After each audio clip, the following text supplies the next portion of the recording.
Okay friends, तो क्या है ना कि आप कैमरे के सामने हो या कैमरा है ही नहीं मेरे सामने, ऐसा इमेजिन करना सच में बहुत हार्ड होता है। ओके, लेकिन जैसे जैसे मुझे आदत होगी इन बातों की, तो होप कि ये बातें भी मुझे आ जाएगी। ओके, तो चलते चलते एक बात बताना चाहता हूँ कि सुबह किसी ने मुझे एक बहुत अच्छी बात बताई। ओके, तो क्या बात बताई उसने? उसने बताया कि you are confined to the boundaries you made yourself. Okay, क्या बताया? You are confined to the boundaries you have made yourself around you. Okay, so start करने से पहले आज का लेक्चर एक अच्छा सा स्लोगन हो जाए, और मुझे वो बहुत अच्छा लगा। Okay, you are confined to the boundaries you made yourself। ये बड़ी अच्छी बात लगी मुझे, आप भी ध्यान में रखना। ओके, तो चलिए स्टार्ट करते हैं आज के लेक्चर को। आज हमने क्या देखने वाले हैं? Okay, so moving little bit faster. Okay, अगर आपको लगेगा कि ये स्लो ही है, लेकिन मेरे ख्याल से ये बहुत फास्ट हो जाएगा। तो let us start with the section. आज क्या देखने जा रहे हैं हम? आज हम देखेंगे न्यूट्रिशन। ओके, जो भी टेंथ स्टैंडर्ड का आई थिंक पार्ट 1 का साइंस का चैप्टर है, दैट इज लाइफ प्रोसेसेस, और उसमें का एक टॉपिक है जिसका नाम है न्यूट्रिशन। ओके, तो न्यूट्रिशन आज हम पढ़ने जा रहे हैं। उससे पहले ऊपर ऊपर से देखते हैं कि हमारा इस पार्ट से कहाँ पर मतलब टकराव होता है ये। ओके, यानी कि कहाँ पर ये पार्ट को या इस चैप्टर को हम अपनी लाइफ से कहाँ पर जोड़ पाते हैं।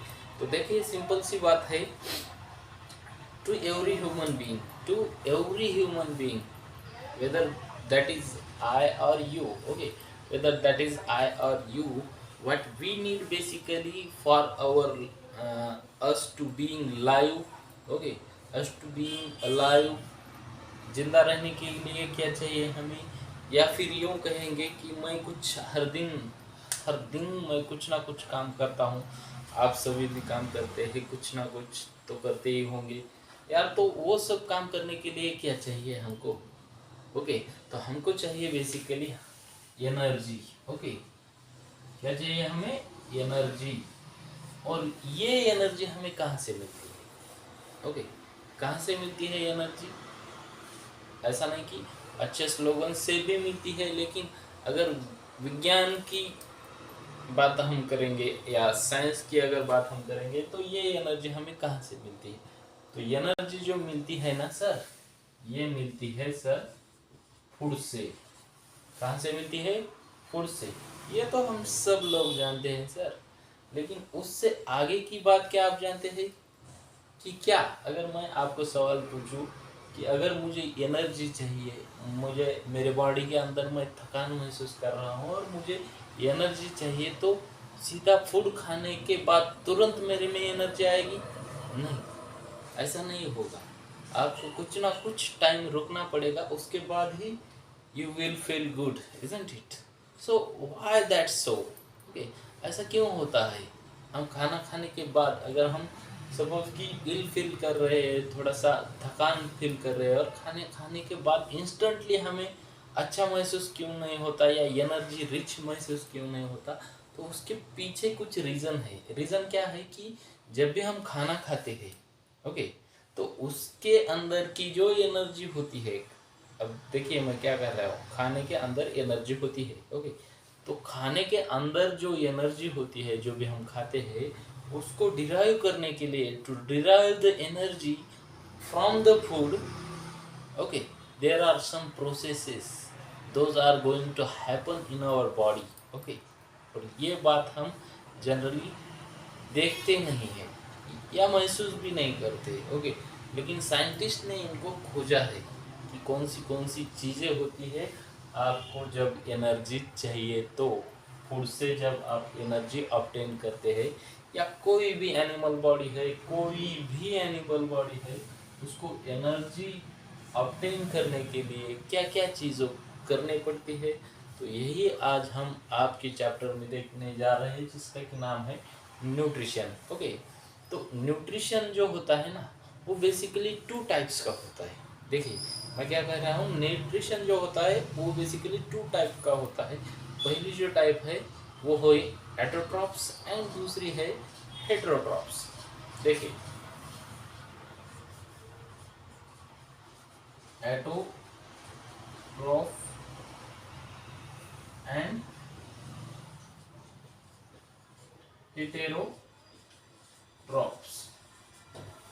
ओके, हेटेरोट्रॉप्स, तो इनके बीच जो भी डिफरेंस है, एटोट्रॉप्स यानी कि क्या, एटोट्रॉप्स ऐसे ऑर्गेनिज्म है हमारे अर्थ पे, हमारे प्लेनेट पे, जो कि अपना खाना खुद बनाते हैं, या यूं कहिए कि उनको जो भी फूड चाहिए जिंदा रहने के लिए, ये क्या करते हैं, autotrophs, they make their food by their self. Okay, selfly made करते हैं वो अपने फूड को। और ये क्या करते हैं, these are dependent, okay, these are dependent on others for किस चीज के लिए डिपेंड है, फूड के लिए। अब जैसे कि हम है human beings, okay, we are, अब क्या कर रहे हैं, क्या मतलब भगवान ने कैसा हमें बनाया है, ओके, कि बहुत सी चीज़ों में हम है ना सर, हम गंदे हैं। एक ही बात में कहेंगे तो हम गंदे हैं। ओके, यानी कि छोड़िए, वो देखेंगे हम, लेकिन हर एक चीज़ में अगर आप देखने जाएंगे तो हमें खुदा ने कहीं ना कहीं पीछे रखा है, या हमें बनाया ही ऐसा है। ओके, तो इस फूड के बारे में भी हम दूसरों पे डिपेंड करते हैं। अब ऐसा नहीं है कि हमारे अर्थ पे सिर्फ हम ही फूड के लिए दूसरों पर डिपेंड करते हैं। ऐसे बहुत सारे जीव है जो कि उनके फूड के लिए दूसरों पर डिपेंड करते हैं। तो ये ऑटोट्रॉफ में जो होती है ना, पहले तो मेनली प्लांट्स आते हैं। कौन आता है, प्लांट्स। ओके, तो अब मैं क्या करने जा रहा हूँ कि इस एटोट्रॉफ्स को यहाँ पर ब्रेक करने जा रहा हूँ, यानी कि ये जो पार्ट है एटोट्रॉफ्स, ये हम दूसरे सेक्शन में देखेंगे। हमारा आज इंटरेस्ट का टॉपिक है कि हेटेरोट्रॉफ्स। ओके, तो एटोट्रॉफ्स को हम दूसरे एक लेक्चर में करेंगे, जिसकी लिंक मैं आपको डिस्क्रिप्शन में दे दूंगा, और वहां जाकर के आप एटोट्रॉफ्स के बारे में देख लीजिए। ओके, आज जो हम है बात करने वाले हैं इस हेटेरोट्रॉफ्स के बारे में बात करने वाले। Okay, fine.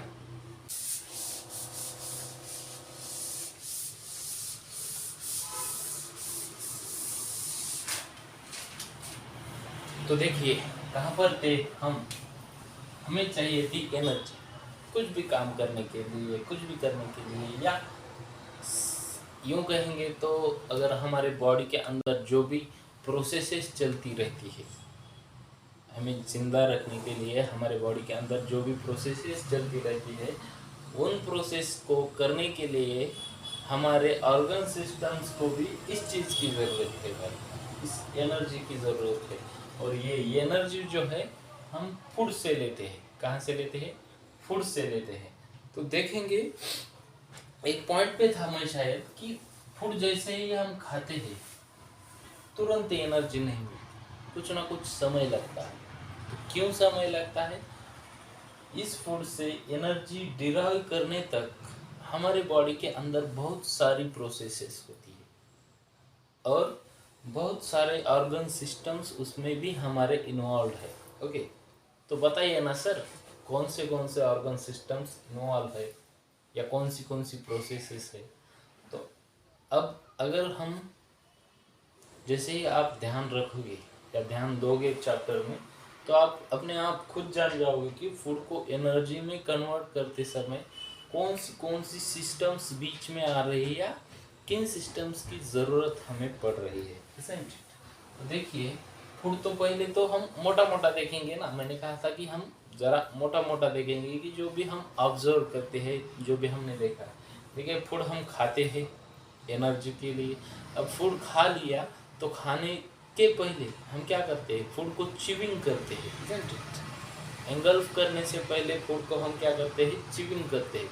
तो वो च्यूइंग स्टार्ट कहाँ से होती है, माउथ से। ओके, अब वो खाना नीचे जाएगा, ईसोफेगस के थ्रू जाएगा और पेट में जाएगा।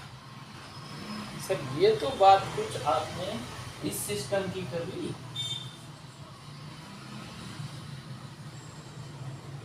डाइजेस्टिव सिस्टम आ रहा है सर इसके बीच में, हाँ डाइजेस्टिव सिस्टम आ रहा है। ओके, तो डाइजेस्टिव सिस्टम क्या करेगा, फूड का जो है ना, ये जो फूड है, देखिए हमारा बेसिक एम क्या है, ये ध्यान में रखिए। बेसिक मेन धागा जो है हमारे चैप्टर का, to derive the energy.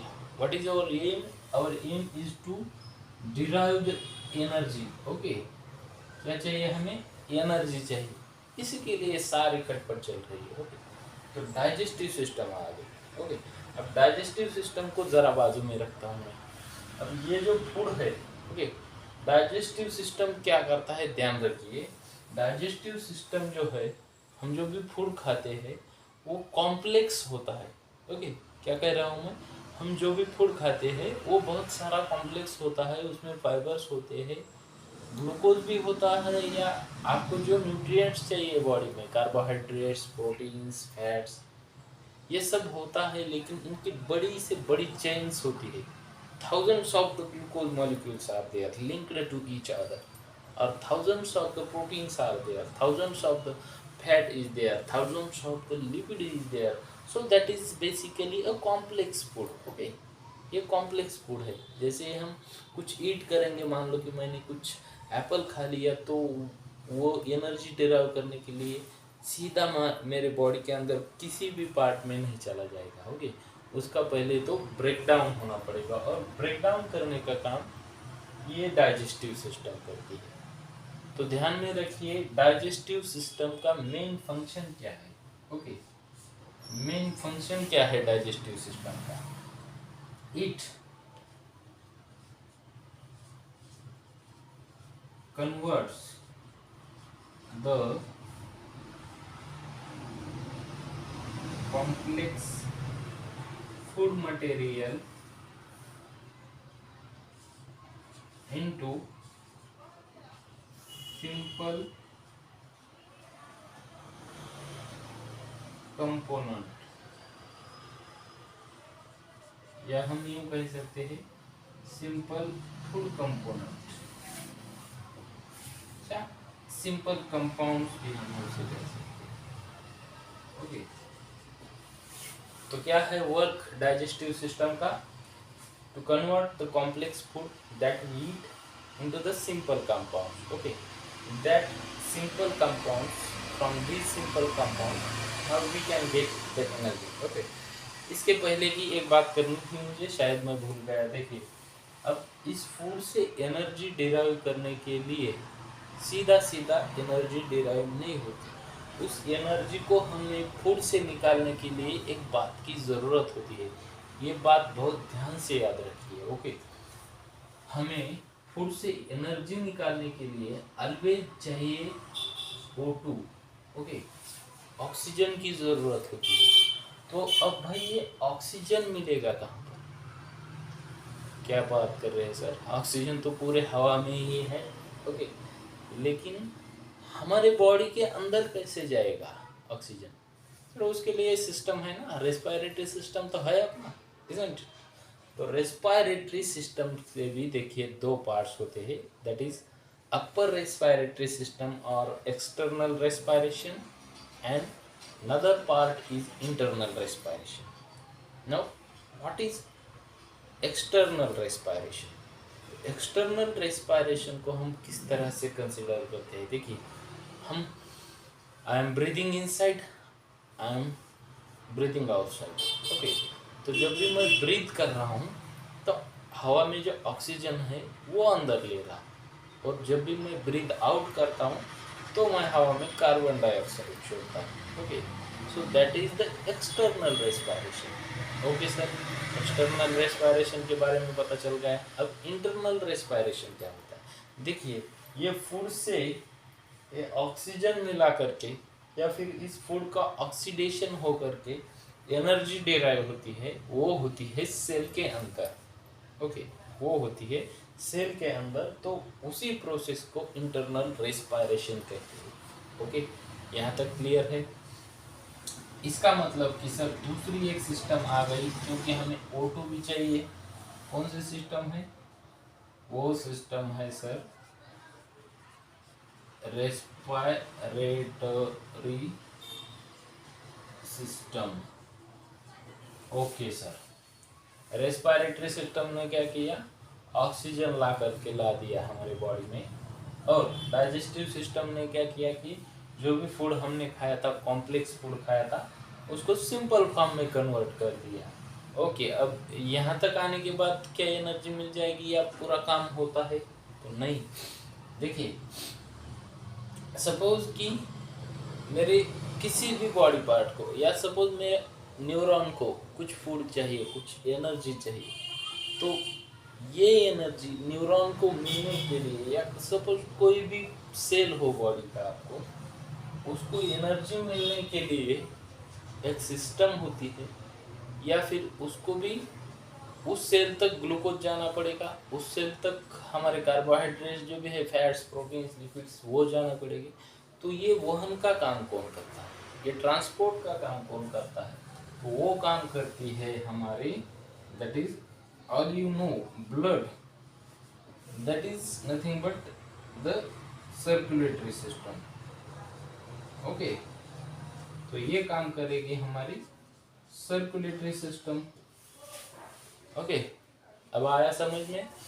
हमारे फूड से हमें एनर्जी डिराइव करने के लिए रेस्पिरेटरी सिस्टम का वर्क करना ज़रूरी है, यानी कि रेस्पिरेटरी सिस्टम आ गई, फिर डाइजेस्टिव सिस्टम आ गई, और सर्कुलेटरी सिस्टम्स का भी वर्क करना पड़ता है। तो सर, क्या यहाँ पर बात खत्म होती है? नहीं बेटा, यहाँ पर भी बात खत्म नहीं होती। देखिए, जिस खाने से हमने एनर्जी डिराइव करी है, वो पूरे के पूरे खाने से तो एनर्जी डिराइव नहीं होगी, इज़न्ट इट?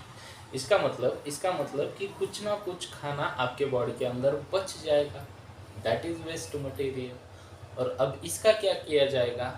इसका क्या करना है? As it is a waste material, it should be thrown out of the body, isn't it? इसको बॉडी के बाहर निकालना पड़ेगा। तो उसके लिए सर कौन सी सिस्टम वर्क करती है? देखिए, उसके लिए जो सिस्टम है ना, उसके लिए जो सिस्टम वर्क करेगा वो रहेगा एक्सक्रिएटरी सिस्टम। ओके, और ये क्या करेगा? इजेशन करेगा, egestion of the waste materials, isn't it? तो आगे के पार्ट में हम देखेंगे डाइजेस्टिव सिस्टम के बारे में। Thank you.